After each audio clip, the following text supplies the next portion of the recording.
శ్రీగురుభ్యో నమ. హరి ఓం.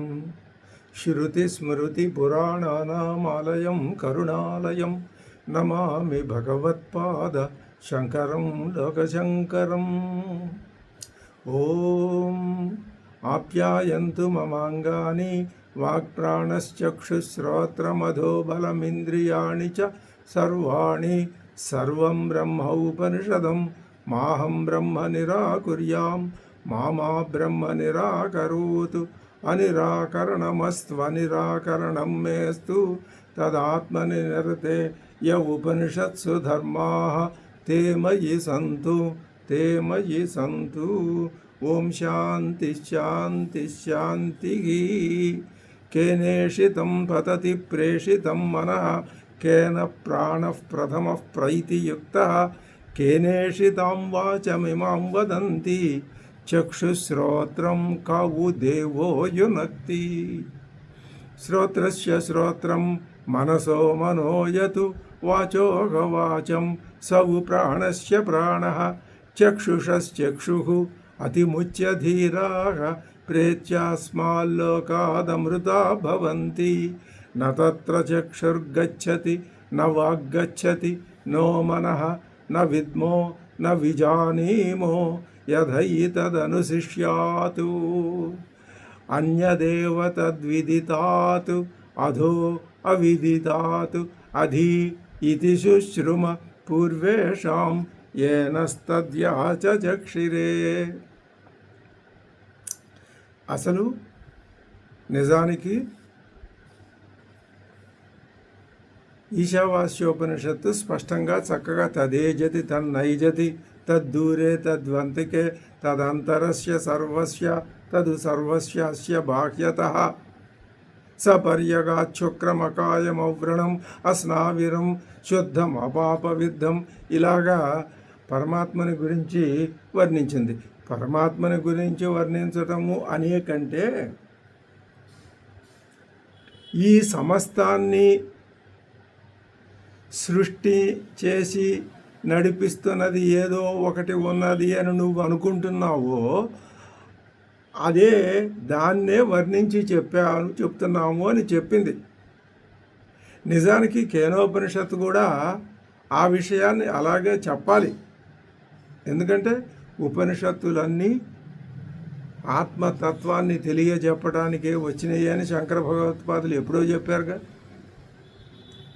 మరి అలా విశాలమైన సృష్టి యొక్క ఉద్దేశాన్ని దృష్టిలో పెట్టుకుని అంత వివరంగా అంత విశాల దృష్టితో చెప్పకుండా కేనోపనిషత్తు ఏం చేసింది? నెమ్మదిగా తీసుకొచ్చి నీ ఇంద్రియాల స్థాయికి తీసుకొచ్చింది. ఇంద్రియాల స్థాయికి తీసుకొచ్చి ప్రశ్న అడిగించింది. ఏమని? నా కన్నుని, నా ముక్కుని, నా చెవుని ఎవరు నడిపిస్తున్నారు? నాకు తెలుసుకోవాలనుంది అని. నిజానికి ఈ ఇంద్రియాలని ఎవరు నడిపిస్తున్నారో ఈ సమస్తాన్ని అదే నడిపించాలి. అంతేగాక ఇంద్రియాలను నడిపించే శక్తి ఒకటి, సమస్తాన్ని నడిపించే శక్తి మరొకటి ఉండే అవకాశం లేదు. అలా జరగదు. అలా ఉంటే అది ద్వైతం అయిపోతుంది. ఉపనిషత్తు అద్వైతాన్ని చెప్తున్నది అని శంకర భగవత్పాదులు తమ యొక్క వ్యాఖ్యానంలో, భాష్యంలో అనేక చోట్ల చెప్పారు. మరి ఎందుకని ఈ ఇంద్రియాలను తీసుకొచ్చింది అంటే, ఇంద్రియాలు నీలో ఉన్నాయి, నువ్వు ఆ ఇంద్రియాలకు లోబడి ఉన్నావు. ఆ విషయం నువ్వు గ్రహించాలి, మొదటి విషయం. రెండవది, వీటన్నింటికంటే అతీతమైనది శక్తి ఉన్నది అని నువ్వు గ్రహించాలి, రెండవ విషయం. అది ఈ సర్వస్వానికి స్వరూపం అని గ్రహించాలి, మూడో విషయం. సర్వస్వానికి స్వరూపం అయినప్పుడు నాకు స్వరూపమే అని గ్రహించాలి, నాలుగో విషయం. నాకు స్వరూపం అయినప్పుడు నా స్వరూపంగా ఉంటూ సర్వస్వానికి స్వరూపంగా ఉంటూ ఉండటం అనేది సాధ్యం కాదు. కాబట్టి నా స్వరూపం అదే, దాని స్వరూపం నేనే. మొత్తం అంతా నేనే, అహమేవ ఆత్మ, అహమేవ ఇదం సర్వం అన్న దృక్పథాన్ని మొట్టమొదటి వాక్యంలోనే ఈశావాస్యోపనిషత్తులో శంకర భగవత్పాదులు చెప్పింది అదే. ఆ స్థాయికి నిన్ను తీసుకురావాలి. కాబట్టి ఇంద్రియాలతో ప్రారంభించి ఆ విషయంలో నీకున్నటువంటి అనుమానాలన్నింటినీ ఖండించి స్పష్టంగా ఆత్మతత్వాన్ని మరి ఎలా ప్రతిపాదించాలో అని తెలియక ఒక స్థాయిలో ఒక దశలో ఉపనిషత్తే కొంచెం తికమక పడినట్లుగా కనిపిస్తోంది. అది నిజంగా తికమక పడటం కాదు, మన కోసం తికమక పడినట్లుగా అనిపిస్తోంది. అప్పుడు ఏం చేస్తాం మనం కూడా ఆ తికమకలో నుంచి బయటపడడానికి చాలా జాగ్రత్తగా ఉపనిషత్తు చెప్పిన విషయాన్ని తెలుసుకుని ఆగమమే ప్రధానం, నీ ప్రత్యక్ష ప్రమాణం, అనుమాన ప్రమాణాలు ఇవన్నీ పనికిరావు, కేవలం శాస్త్ర ప్రమాణమే ప్రమాణమని ఇంతకుముందు ఇదే ఈ అన్యదేవ తద్విదితాదధో అనే మంత్రవర్ణానికి చెప్పిన పదభాష్యంలో చెప్పారు కదా. ఇప్పుడు ఆ సంతృప్తి కలగక వాక్యభాష్యం మొదలుపెట్టారు. వాక్యభాష్యం మనం కొద్దిగా చూసాం, అదొక్కసారి మళ్ళీ మనం గుర్తుకు చేసుకుందాం. అన్యదేవ తద్విదితాతు అథ అవిదితాతు అధి ఇది ఆగమం విదిత అవిదితాభ్యాం అన్యత్వం. ఇదే ఆగమం, ఇదే ఉపదేశం. ఏమని? ఆత్మతత్వం విదిత అవిదితాల కంటే వేరైనదే అని. అది విదితం కంటే వేరైనదే అన్యదేవ అని చెప్పారు. మరి అవిదితం కంటే వేరైనది అని చెప్తే అందులో ఏముంది? ఉపనిషత్తు దానికంటే పైది అన్నారు. ఏదైనా అర్థం అదే. అది యోహి జ్ఞాత సహాయేవ సహా, ఆ ఆత్మతత్వమే జ్ఞాత. ఇది ప్రధానం. జ్ఞాత తెలుసుకునేవాడు. ఎందుకని? అతడే జ్ఞాత, మిగతాదంతా జ్ఞాత కాదు అని ఇప్పుడు మనకు అనుమానం వచ్చింది ఇంతకుముందు. ఆ పరమాత్మే జ్ఞాత, నేను కాదా? నువ్వు జ్ఞాతవే తెలుసుకోగలిగితే. తెలుసుకోలేక పరిమిత జ్ఞాతం అనుకుంటున్నామని మనం చెప్పుకున్నాం. ఎందుకని? ఆత్మతత్వం జ్ఞాత సర్వాత్మకత్వాత్, సర్వానికి అదే ఆత్మ కాబట్టి అదే జ్ఞాత.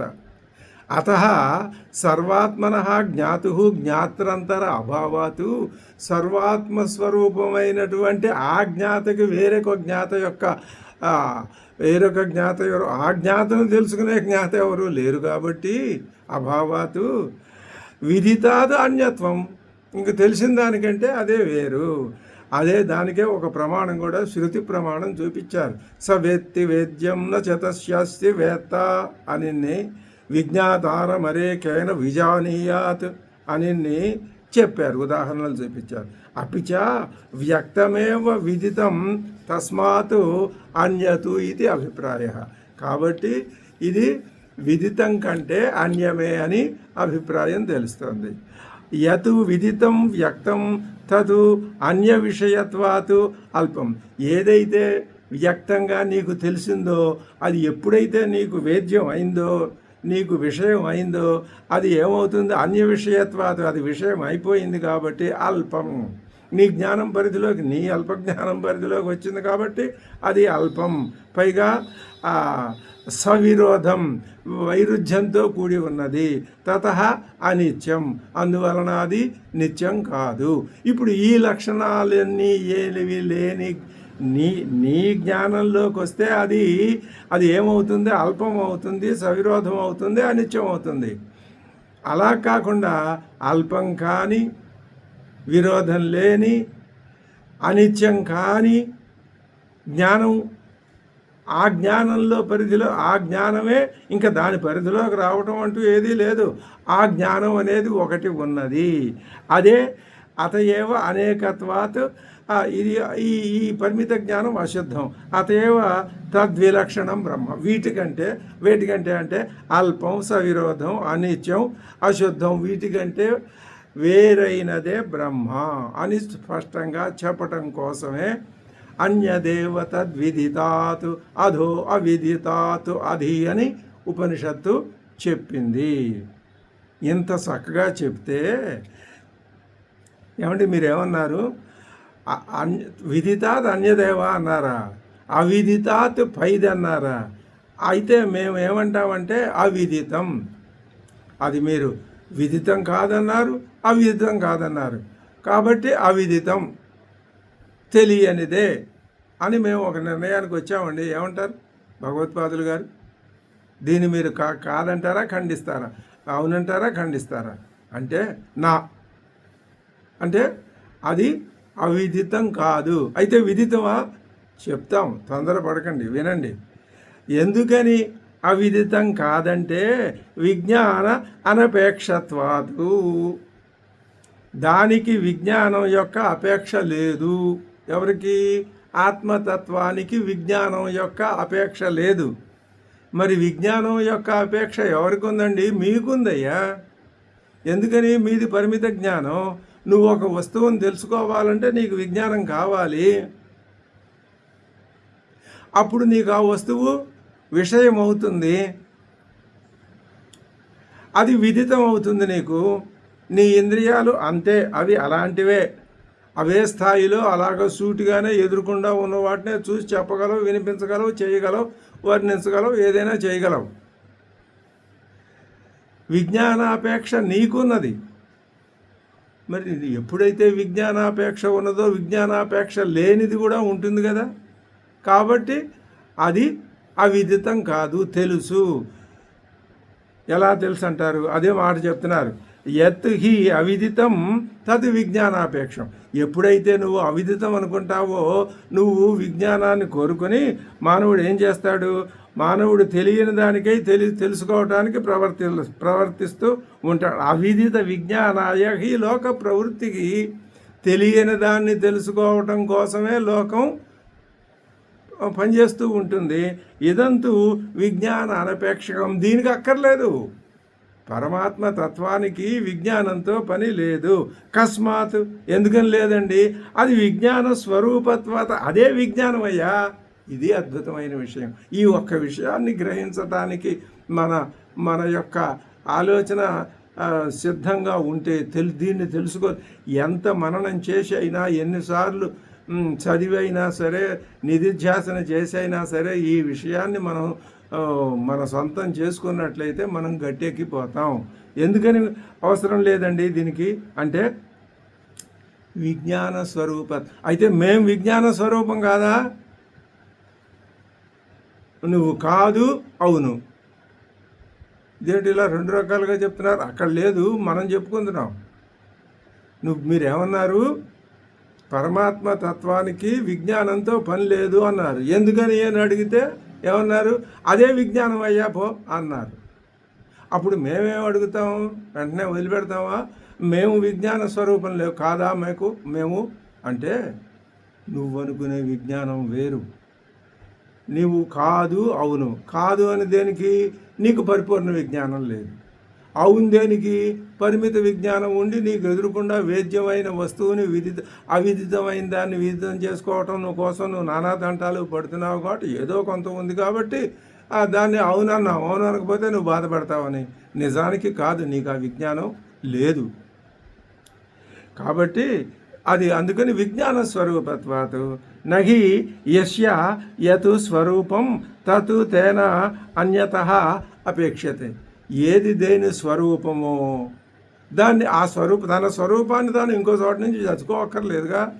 ఓ నెక్లెస్ ఉంది, దాని స్వరూపం బంగారం. బంగారాన్ని అది ఇంకో చోట నుంచి తెచ్చుకోవాల్సిన పనే ఉంది.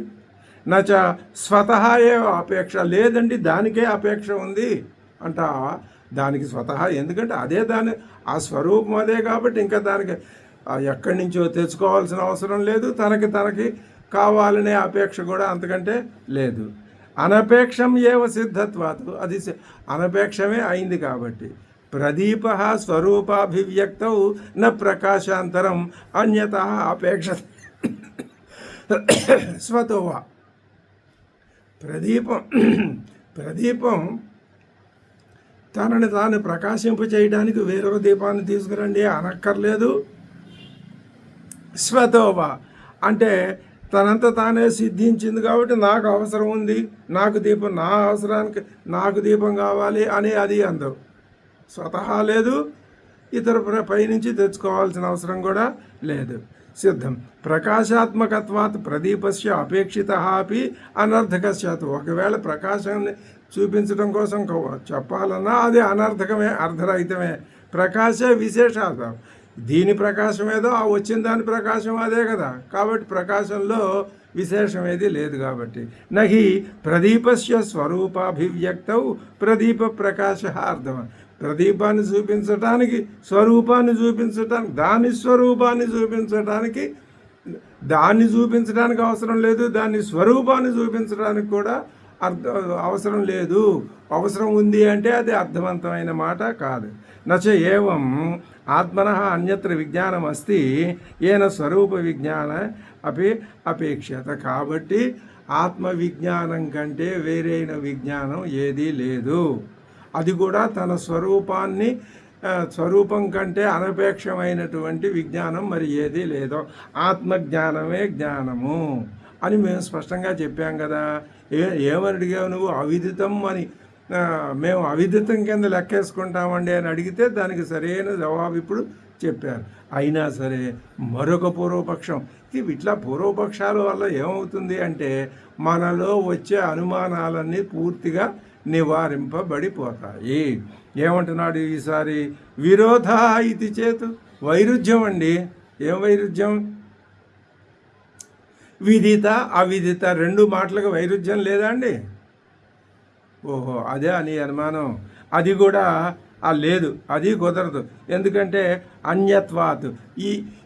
ఇది విదిత అవిదితాల కంటే అన్యం కాబట్టి ఈ రెండింటితో దానికి విరోధమే ఉంది.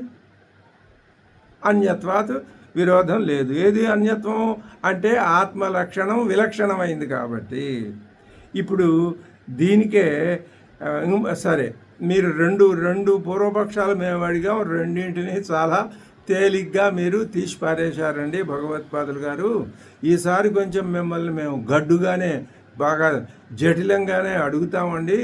ఏం అడుగుతామంటారా? మీరు కొంచెం జాగ్రత్తగా నిదానంగా మా యొక్క వాదాన్ని వినాలి భగవత్పాదులు గారు. అది నేను ఎప్పుడూ వింటానయ్యా. చెప్పు, అసలు నీ వాదం ఏమిటో నేను చెప్తాను వినండి. 1, 2, 3 వాక్యాలు పడతాయి. ఒక చిన్న మాటలో అడిగేది కాదు. కొంచెం అది విషయం ఉంది ఇందులో. ఏమిటంటారా? స్వరూప విజ్ఞానే విజ్ఞాన స్వరూపత్వాతు విజ్ఞానాంతరం నాపేక్షతే ఇది ఏతత్ అసతు. మీరేమంటున్నారు? స్వరూప విజ్ఞానే అంటే ఆత్మ విజ్ఞానమే స్వరూపంగా గలది కనుక ఆత్మస్వరూపాన్ని తెలియజేందు మరొక విజ్ఞానం అవసరం లేదు అని మీరు అంటున్నారు కదా. ఇది అసతు. ఈ వాదం మేము ఒప్పుకోము. ఇందులో దోషం ఉంది, ఇది దోషం, ఇది తప్పు అన్నారు. ఎందుకంటారా? చెప్తాం వినండి.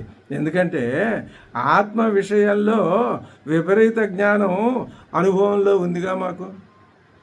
ఏమిటా విపరీత జ్ఞానం అంటే ఆత్మ విషయంలో విపరీత జ్ఞానము అనుభవంలో ఉంది, యథార్థ జ్ఞానం కూడా మాకు అనుభవంలో ఉన్నది. మాకు ఆత్మ విషయంలో 2 జ్ఞానాలు అనుభవంలో ఉన్నాయండి.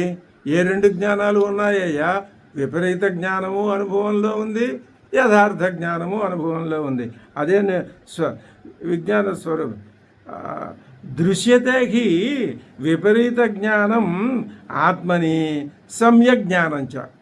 అది ఆత్మ విషయంలో మాకు విపరీత జ్ఞానము ఉన్నదండి, సమ్యక్ జ్ఞానం కూడా ఉన్నదండి. నజామి ఆత్మానం ఇది శృతే. శృతిలో ఏం చెప్పారండి మీరు ఒక చోట? నజామి ఆత్మానం అంటే నాకు ఆత్మజ్ఞానం లేదండి, నాకు ఆత్మ అంటే ఏమిటో తెలియదండి అని మీరు చెప్పారు కదా అని శృతే చెప్పింది కదా ఒక చోట. ఇంకొక చోట ఏం చెప్పింది? తత్వమసి, అది నువ్వే అని చెప్పిందిగా. అది నువ్వే అని చెప్పి చాందోగ్యం చెప్పింది. అది నువ్వే అంటే ఎవరికి చెప్తారండి? తెలియని వాడికి అది నువ్వు అని, తెలియని వాడికి అది నువ్వు అని తెలియజెప్తుంది కదా.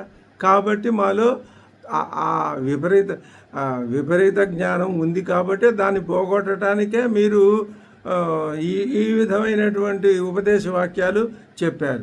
ఏతం వైతం ఆత్మానం విదిత్వా అని అంటే ఆత్మనే ఆత్మానం విదిత్వా, ఆత్మనే తెలుసుకొని ఆ ఆత్మను తెలిసి అని శృతులు చెప్తున్నాయి. ఆత్మను తెలిసి అని ఎప్పుడు చెప్తాయండి?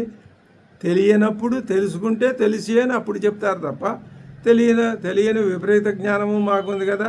ఆత్మని తెలియటలో మరి ఒక విజ్ఞానం అపేక్ష కలదని శృతులన్నీ చెప్తాయి. తత్వమసి అని ఎందుకు చెప్పాలండి? మరి ఏతం వైతం ఆత్మానం విదిత్వా అని కూడా ఎందుకు చెప్పాలండి? నా జానామి ఆత్మానం అని కూడా ఎందుకు చెప్పాలండి? అంటే నన్ను నేను తెలుసుకోవటం కోసమే కదా తత్వమసి అని చెప్పారు. మీరేమో ఆత్మస్వరూపం జ్ఞానం, దానికి వేరే తన స్వరూపాన్ని ప్రకాశింపజేసే వేరే జ్ఞానం దానికి అవసరం లేదని చెప్తారేంటి? అది అది అవునయ్యా, అది ఆత్మతత్వానికి చెప్పాము, నీకు కాదు అంటారా? మాకు 2 జ్ఞానాలు ఉన్నాయండవు.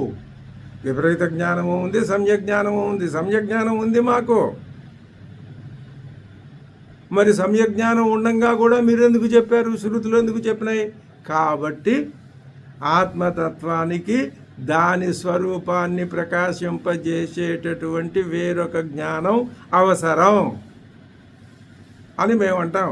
అప్పుడు మీరేమంటారు? తస్మాత్ ప్రత్యక్ష శృతి విరోధ సర్వత్ర శృతిషు ఆత్మవిజ్ఞానే విజ్ఞానాంతరాపేక్షత్వం దృష్టితే. అదే విషయం చెప్పారు. అన్ని ఉపనిషత్తులు అంతటా అన్ని చోట్ల కొన్ని చోట్ల ఆ విజ్ఞానం యొక్క ఆ స్వరూప జ్ఞానాన్ని తెలుసుకోవటానికి విజ్ఞానాంతరం కావాలి అనే విషయం మనకు కనిపిస్తుంది కదా. తస్మాత్ ప్రత్యక్ష శృతి విరోధ.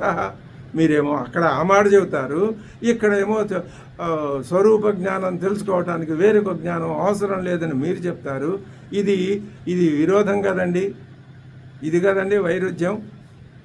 ఇందాక మీరేమో విదితాలకి మధ్య వైరుధ్యం అని ఇలాంటి తెలియని వాళ్ళు అనుకుంటున్నారు. కాదు, ఇదండి వైరుధ్యం. సరే, అలా ఎందుకు చెప్పారండి అంటే ఇప్పుడు దానికి మొట్టమొదట ఒక్క మాటలో అది కాదు. ఎందుకని కాదు అంటే దానికి మేము సంజాయిషి చెప్తాం, జాగ్రత్తగా విను. ఇప్పుడు భగవత్పాదుల వారు సమాధానం చెప్పాలి.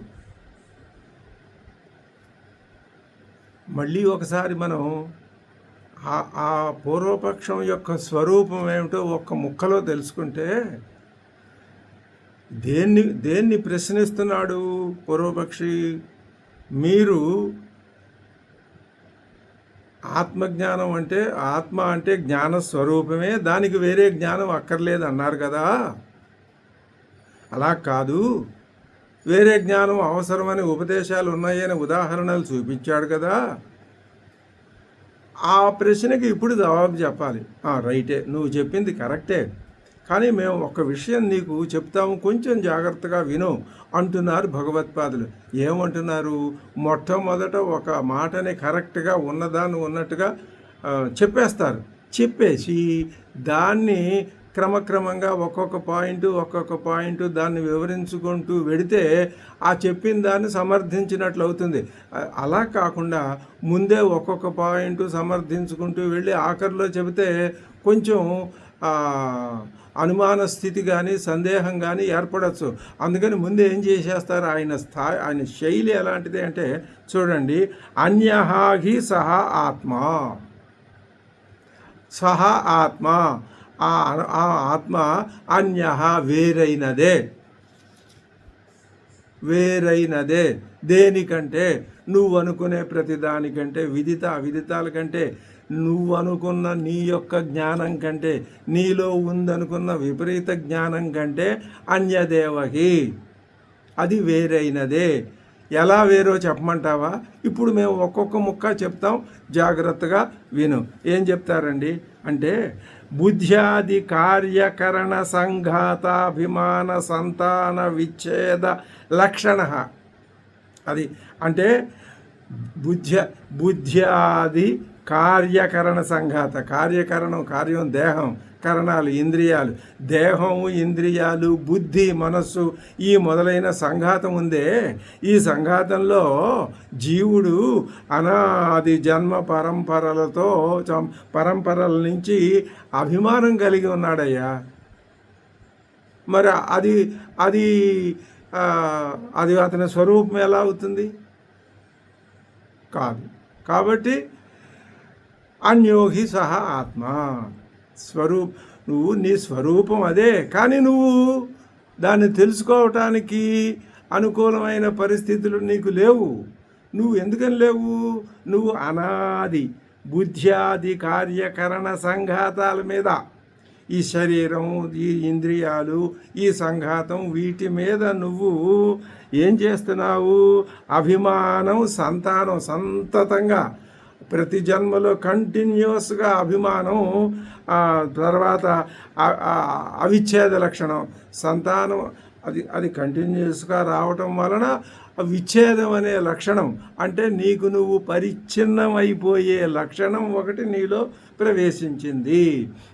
ఈ లక్షణాలేవి కార్యకరణ సంఘాతం అది కాదు.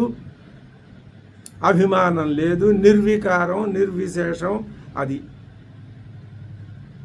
మరి అది ఇది ఒకటి ఎలా అవుతాయి? ఇంకో లక్షణం చెబుతాం, వివేకాత్మకం లేదు. ఆత్మ అనాత్మల అవివేకమే, అంటే ఆత్మజ్ఞానం లేకపోవటమే జీవాత్మ లక్షణం. అటువంటి అవివేకాత్మకం నువ్వు. తర్వాత బుద్ధ్యవభాస ప్రధాన బుద్ధిలో అవభాస ప్రధాన, బుద్ధిలో ఏమవుతాయి? జీవతత్వంలో ప్రధానమైంది ఆత్మ ప్రతిఫలనం గల బుద్ధి. ఆ బుద్ధిలో ఈ ఆత్మతత్వం ప్రతిఫలిస్తూ ఉంటుంది, అది ఉంది. నువ్వు విపరీత భావం, అనుకూల భావాలు రెండు ఉన్నాయన్నావు కదా, అది ఉంది. తర్వాత చక్షురాదికరణ, కన్ను, చెవి మొదలైనటువంటి ఇంద్రియాలతో కూడి ఉన్నది. నిత్య చిత్స్వరూపాత్మాంతఃసార, అది వీటి ఈ సంఘాతానికి కానీ, ఈ సంఘాతం అని ఉన్న పేరుకు మేము చెప్పాము. మొత్తం ఈ యత్కించత్ జగత్యామపి జగత్, దీనంతటికీ అది నిత్య చిత్స్వరూపాత్మ, కేవలం చిత్స్వరూపం మాత్రమే అయ్యుండి, ఆ విధంగా అయి ఉండటం వల్ల దీనంతటికీ ఆత్మ అయి ఉన్నది. అందువలన నువ్వేమో బుద్ధ్యాది కార్యకరణ సంఘాత, అభిమాన, సంతాన, అవిచ్ఛేద లక్షణం నీలో ఉంది. అయినా దీని స్వరూపం ఆ ఆత్మతత్వమే అయ్యున్నది. కాబట్టి ఇప్పుడు దీన్ని బట్టి మేము ఏం చెప్తున్నాము అంటే, అన్యహి సహ ఆత్మ, అన్యమే, వేరైనదే. ఎప్పుడు వేరైనది కాదో చెప్పమంటావా? నీలో ఉన్నటువంటి ఈ కార్యకారణ సంఘాతం, ఆ బుద్ధి ప్రతిఫలనం లేని బుద్ధి ఉంటే, ఇది శరీరమే నేను అనుకునేటటువంటి ఆ భావనలు గనక లేకపోతే, అప్పుడు అది ఇది ఒకటే అవుతుంది. అదే చెప్తున్నారు, యత్ర అనిత్యం విజ్ఞానం అవభాసతే, నీ విజ్ఞానం అనిత్యం కాబట్టి అది అన్యోహి సహా ఆత్మ అన్నాం. బౌద్ధ ప్రత్యయానాం ఆవిర్భావ తిరోభావ ధర్మకత్వాతు, బుద్ధి యొక్క ప్రత్యయాలు ఉన్నాయే, అంటే వచ్చిపోయే విజ్ఞానం భాషలు, అటువంటి ఆవిర్భావం తిరోభావం వస్తూ ఉంటుంది, మళ్ళీ పోతూ ఉంటుంది. అటువంటి ధర్మాలు కలిగి ఉండటం వలన తద్ధర్మతయా ఏవ విలక్షణమపి అవభాసతే, ఆ ధర్మ రూపంగా విలక్షణంగా అది నీకు అవభాసిస్తే ప్రకాశిస్తున్నది. అంతఃకరణస్య మనసః అపి మనః అంతర్గతత్వాత్ సర్వాంతరశ్రుతే, అంతఃకరణస్య మనసః అపి, నీ యొక్క మనస్సు అనే అంతఃకరణం ఉందే, అది మనః అంతర్గతత్వాత్, ఆ మనస్సుకి అంతర్గతంగా దాని స్వరూపమై ఉండటం చేత అది సర్వాంతరంగా, సర్వాంతర శృతే, సర్వాంతర వ్యాపి అని శృతి చెప్తున్నది కదా. అందువలన ఆ లక్షణం మనసులో నీకు ఉన్నది. ఈ విధంగా విపరీత అనుకూల భావాలు రెండు ఉన్నాయి.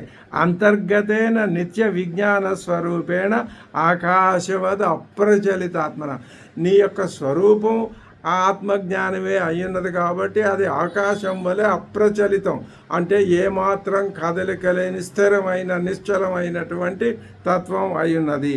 అది అంతర్గర్భభూతేన బాహ్యో బుద్ధ్యాత్మ తద్విలక్షణ అర్చిర్భిరివ అగ్ని ప్రత్యయై ఆవిర్భావతిరోభావధర్మకై విజ్ఞానాభాస రూపై అనిత్య విజ్ఞాన ఆత్మా సుఖీ దుఃఖీ ఇది అభ్యుపగతో లౌకికై. అంటే ఒక ముక్కలో చెప్పాలంటే మేము చెప్తాం విను. ఇప్పుడు ఆత్మ సర్వానికి అంతరం అని చెప్పే శృతిని బట్టి లోపలి ఇంద్రియమైన మనస్సు కూడా పరమాత్మ అది మనస్సు. నీ మనస్సుకు కూడా అది మనస్సు. బుద్ధి ప్రధానుడైన జీవుడు బాహ్యుడు. జీవుని లోపల కాలాతీతమైన చైతన్యమే స్వరూపంగా గల పరమాత్మ ఉంది. ఆ జీవుడి అంతఃసారం ఎలా ఉంటుంది? ఆకాశం వల్లే చలనం లేని ఆ పరమాత్మే. కానీ పైకి కనబడే మంటని బట్టి అగ్నిని చిన్న పెద్ద అని మనం అంచనా వేస్తున్నట్లుగానే చైతన్య ప్రభావం కలిగి వచ్చిపోయే స్వభావం గల మనోవృత్తుల్ని బట్టి ఆత్మ వచ్చిపోయే విజ్ఞానం కలదని సుఖి అని దుఃఖి అని లోకులు అనుకుంటూ ఉంటారు. ఇదంతా ఆభాసే. కాబట్టి ఇటువంటి జీవుడు కాలాతీతమైన చైతన్యమే స్వరూపంగా గల పరమాత్మ కంటే విలక్షణుడు. అంటే దీని అర్థం విదిత అవిదితాల కంటే అది విలక్షణమైనది. ఈ జీవుడు విదిత అవిదితాలకి లోబడినవాడు, అది అతీతమైంది కాబట్టి జీవుడి కంటే విలక్షణమైనది. అటువంటి జీవుని యందు విరుద్ధ జ్ఞానం ఉండటం, దానిని పోగొట్టుకోవడానికి విజ్ఞానాన్ని అపేక్షించట పొసగుతుందే తప్ప నిత్య చైతన్య స్వరూపమైన ఆత్మలో దానికి ఆ జ్ఞానం యొక్క అవసరం లేదు. నీకు అవసరం అయింది, అది నువ్వేం చేస్తున్నావు? పరమాత్మకు ఆపాదిస్తున్నావు. చాలా తేలిక, చిన్న విషయం. ఎందుకని? నీలో ఆ స్వరూప లక్షణాలు అప్పుడప్పుడు నీకు తెలియకుండానే బయటకు వచ్చే ఏదో అనిపిస్తూ ఉంటాయి. కానీ కార్యకరణాల మీద నీ యొక్క ఆ బుద్ధి ఎప్పుడూ లగ్నమయ్యి సంతత అవిచ్ఛేద రూపంగా ఈ జీవుడు అనేవాడు ఈ ఈ శరీరం అనే దాంతో అంతగా కలిసిపోయాడు. కానీ నీ మనస్సుకి స్వరూపం అదే కాబట్టి దాన్ని తెలుసుకోవాలని అప్పుడప్పుడు నువ్వు ప్రయత్నిస్తూ ఉంటావు. ఈ విధంగా నీ నిత్య స్వరూపం మీద నువ్వు ఇటువంటి ఆరోపణలు చేసి దాన్ని అది దాని యొక్క స్వరూపం ఏమిటో తెలుసుకోలేని స్థితిలోకి నువ్వు నెట్టివేయబడ్డావు. అందుకని నువ్వు తెలుసుకోవాలని అనుకుంటున్నావు, విజ్ఞాన అపేక్ష ఉంది అంటున్నావు. నిజానికి పరమాత్మ జ్ఞానానికి విజ్ఞానాపేక్ష అనేది లేదు. కాబట్టి ఇప్పుడు నువ్వు చెప్పినటువంటి శృతిలో ప్రత్యక్ష విరోధాలు ఇవి అవి ఉన్నాయన్నావే, అవేమీ కాదు. అది నీలో ఉన్నటువంటి ఆ తత్వం అలాంటి జీవతత్వంలో విరుద్ధ విషయాలు ఉంటాయి. ఒకసారి ఇలాంటిది ఉంటుంది, అది ఒక్కోసారి అలాంటిది కూడా ఉంటూ ఉంటుంది. ఇది ఆ పూర్వపక్షానికి సరి అయిన సమాధానం చెప్పారు శంకర భగవత్పాదులు. ఇప్పుడు మరొక పూర్వపక్షం వస్తున్నది. భగవత్పాదులు గారు, మేము ఇందాక ఒక మాట అన్నాం కానీ మీరు దాన్ని లెక్క చేయలేదు, తోసేశారు. ఇప్పుడు మళ్ళీ మేము ఆ మాటనే తీసుకొచ్చి మీ ఎదురుకుండా ఇంకొక సందేహాన్ని పెడతామండి, దీనికి మీరేం చెప్తారు ఈసారి మేము చూస్తాం అని. ఏమిటో అదేదో బయటపెట్టు అంటే అంటున్నాడు, తత్వమసి ఇది బోధోపదేశం నవ్వు ఉపపద్యతే. చాందోగ్యం చెప్పింది కదండి మహావాక్యాల్లో, ఒక మొదటి నాలుగు మహావాక్యాల్లో తత్వమసి అనేది ఒక మహావాక్యం అని. ఈ 4 మహావాక్యాలని బాగా మననం చేస్తే, అంటే దశోపనిషత్తులలోనూ మొత్తం అంతా సారభూతంగా 4 మహావాక్యం అంటే ఇంత పెద్దదని కాదు, అది సారభూతమైన వాక్యం అన్నమాట. అది 4 మహావాక్యాలు చెప్పారు. ప్రజ్ఞానం బ్రహ్మ, అయమాత్మ బ్రహ్మ, తత్వమసి, అహం బ్రహ్మాస్మి. ఈ 4 మహావాక్యాలని పెద్ద చెప్తూ ఉంటారు. అటువంటి మహావాక్యాల్లో తత్వమసి అని ఒక మహావాక్యం ఏ ఉపనిషత్తు చెప్పిందండి భగవత్పాదులు గారు? అవునయ్యా, చాందోగ్యంలో చెప్పారు. దాని అర్థం ఏమిటండి? అది నువ్వే అని చెప్పిందా లేదా? అవునయ్యా చెప్పింది. మరి ఇంకేమిటి? మరి మీరేమో వేరే జ్ఞానం అక్కర్లేదు అంటారేమిటి? అదే అడుగుతున్నాడు. తత్వం దాన్ని ఇంకా నేను వివరించి చెప్తాం. మేము మా పూర్వపక్షాన్ని అంత తేలిగ్గా మేము వదిలిపెట్టాం. తత్వమసి ఇది బోధోపదేశో నా ఉపపద్యతే, అది కుదరదండి, మేము ఒప్పుకోమండి అని మేము అంటాం. దానికి వివరణం చెప్పమంటారా? చెప్తాం, వినండి. ఆత్మానమేవావేతు, ఆత్మనే నువ్వు తెలుసుకోవాలి. ఇత్యావు మాదీనిచ నిత్య బోధాత్మకత్వాత్, పైగా నువ్వు ఎప్పుడు ఆత్మను తెలుసుకో తెలుసుకో తెలుసుకో అని నిత్యం బోధిస్తూ ఉంటారు కదా, అందుకని తత్వమసి అని చెప్పారు కదా. నహి ఆదిత్య అన్యేన ప్రకాశ్యతే, సూర్యుడిని చూపించడానికి మరొకడు అక్కర్లేదు.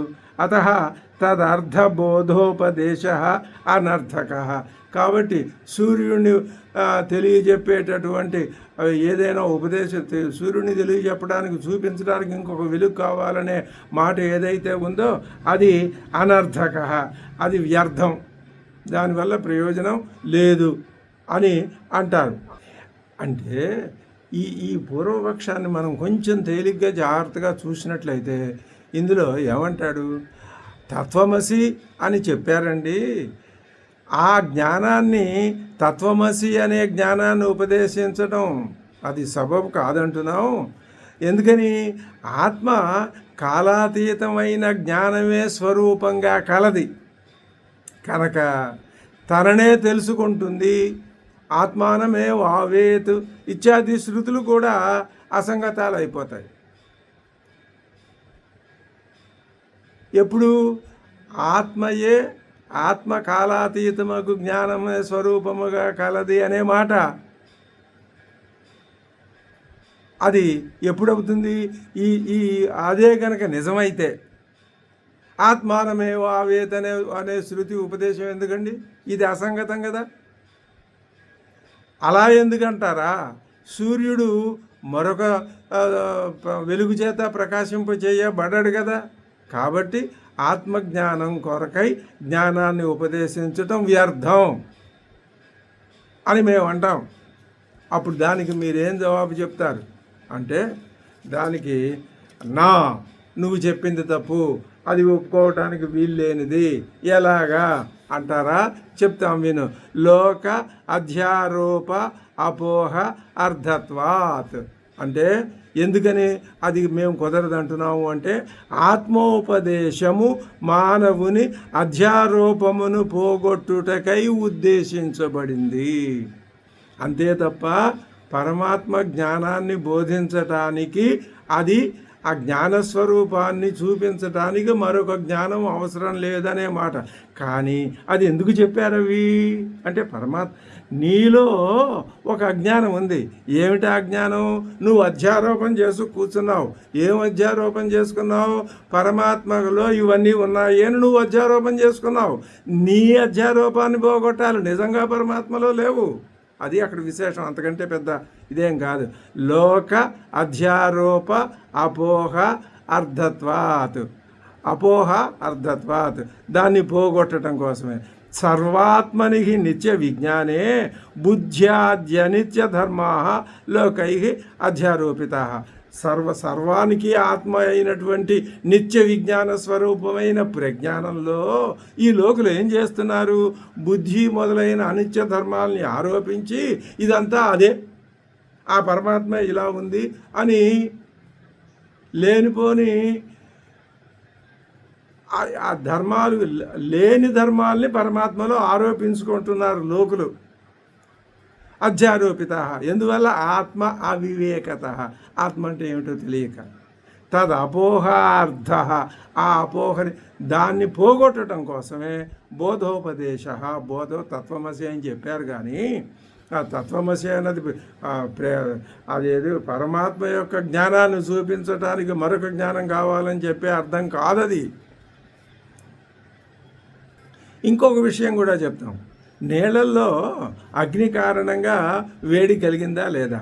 అలాగే సూర్యుడు కారణంగా ఏం ఏర్పడుతున్నాయి? రాత్రింబగళ్ళు ఏర్పడుతున్నాయా లేదా?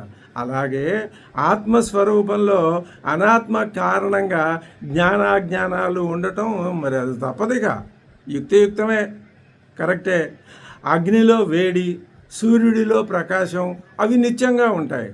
సర్వత్రా వేడికి వెలుక్కి అగ్ని ఆదిత్యులే నిమిత్తం, ప్రకాశానికి వేడికి ఉష్ణానికి కూడా. కానీ లోకానుభవంలో దహించబడేది ప్రకాశింపచేయబడేది ఉంటే వేడి వెలుగులు ఉన్నట్లుగానే లేకుంటే లేనట్లుగానే భావించే జనులు అగ్ని ఆదిత్యుల ఉష్ణ ప్రకాశాలు అనిత్యాలా అని భావిస్తూ ఉంటారు. అగ్ని దహించగలదు, సూర్యుడు ప్రకాశింపజేయగలడు అని కూడా జనులు అనుకుంటూ ఉంటారు. ఇదే విధంగా జనులు ఆత్మలో సుఖదుఖాలు, బంధమోక్షాలు, పుణ్యపాపాలు ఈ మొదలైన వాటిని ఆరోపించుకుని కూర్చున్నారు. అటువంటి ఆరోపాలను దృష్టిలో ఉంచుకొని అది నీవే అయి ఉన్నావు, అది దాని స్వరూపమునే తెలుసుకొనేను ఇత్యాదిగా ఆత్మభావాన్ని ఉపదేశించడానికి వాక్యాలు వచ్చినాయే తప్ప కేవలం అది శృతులు ఆరోపాలని పోగొట్టడానికి మాత్రమే ఉద్దేశించబడినాయి తప్ప వేరే ఉద్దేశానికి కావు. అదే చెప్తున్నాం. తత్రచ బోధాబోధౌ సమంజసౌ అన్య నిమిత్తత్వాత్ ఉదకే ఇవ ఔష్ణ్యం అగ్ని నిమిత్తం రాత్రి అహని ఇవ ఇది ఆదిత్య నిమిత్తే లోకే నిత్యౌ ఔష్ణ ప్రకాశౌ అగ్నియాదిత్యయో అన్యత్ర భావాభావయో నిమిత్తత్వాత్ అనిత్యౌ ఇది ఉపచర్యతే. అవి అనిత్యాలని అనుకుంటూ ఉంటారు లోకంలో. దక్ష్యతి అగ్ని ప్రకాశయిష్యతి సవిత ఇది తద్వత్. ఏవంచ సుఖదుఃఖబంధమోక్షాధ్యారోపో లోకస్య తదపేక్ష్య తత్వమసి ఆత్మానమేవావేత్ ఇది ఆత్మోపబోధోపదేశేన శ్రుతయః కేవలం అధ్యారోప అపోహార్థ, అధ్యారోపాన్ని పోగొట్టడానికే వచ్చినవి. పైగా ఇంకొక విషయం కూడా చెప్తాం. ఏమిటి? ఈ సూర్యుడు తనని తాను ప్రకాశింపజేస్తున్నాడు అన్నట్లే నిత్యశుద్ధి చైతన్య స్వరూపమైన ఆత్మ కూడా తనని తాను ప్రకాశింపజేసుకుంటున్నది అని ఆరోపిస్తున్నారు లోకులు. యథా సవితా అసౌ ప్రకాశయతి ఆత్మానం ఇది తద్వత్ బోధకర్తృత్వంచ నిత్యబోధాత్మని.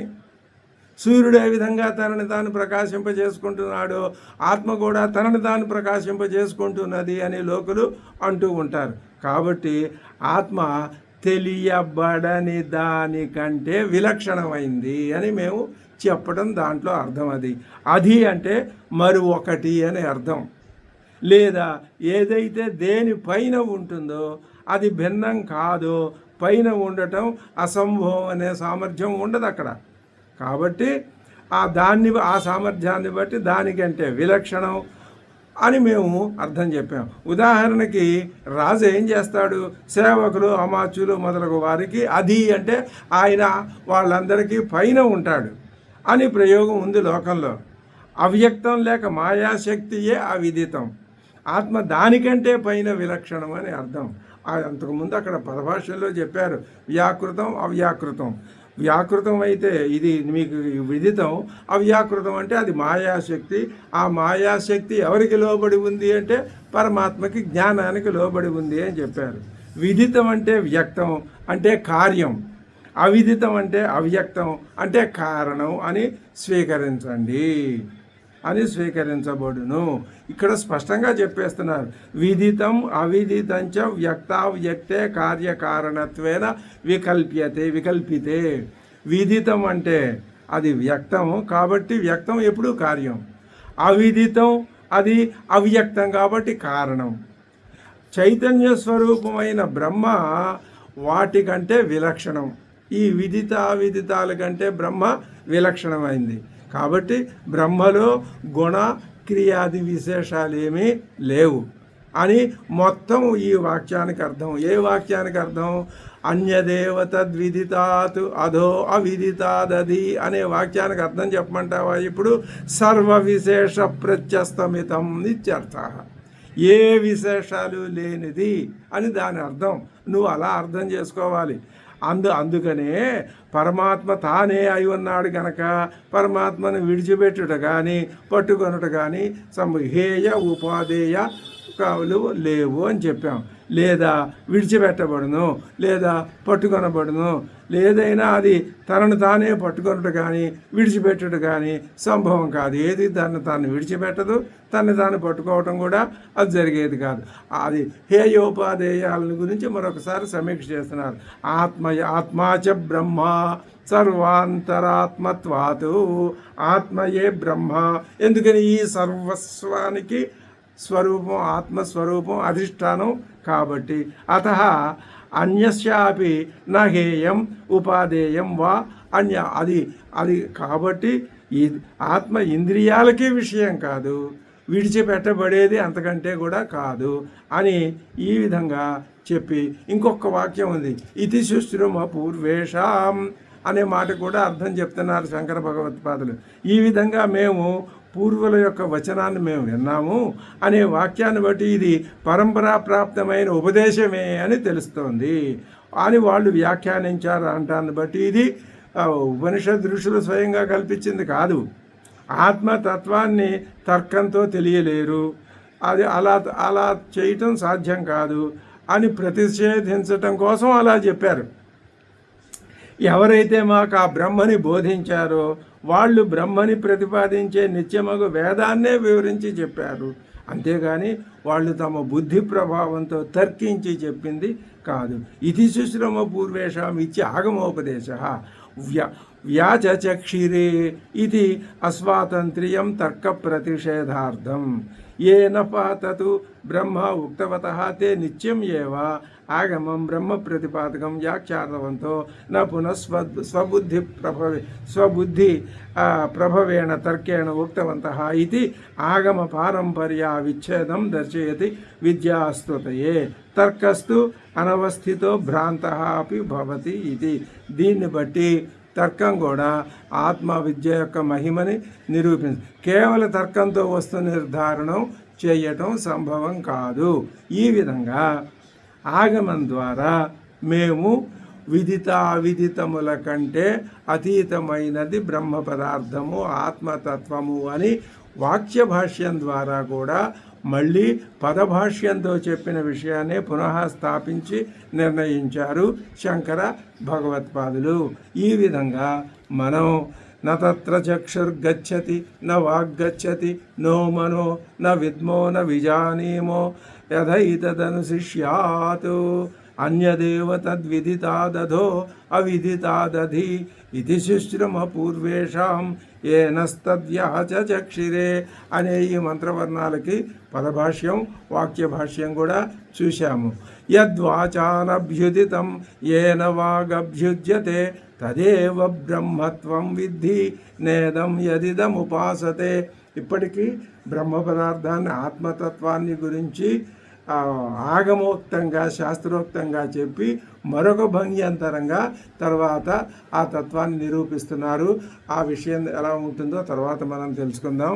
ఓం ఆప్యాయంతు మమాంగాని వాక్ప్రాణశ్చక్షుశ్రోత్రమధోబలమింద్రియాణి చ సర్వాణి సర్వం బ్రహ్మోపనిషదం మాహం బ్రహ్మ నిరాకుర్యాం మామా బ్రహ్మ నిరాకరోతు. అనిరాకరణమస్వనిరాకరణం మేస్తు తదాత్మని నిరతేయ ఉపనిషత్సు ధర్మా ते मयि सन्तु.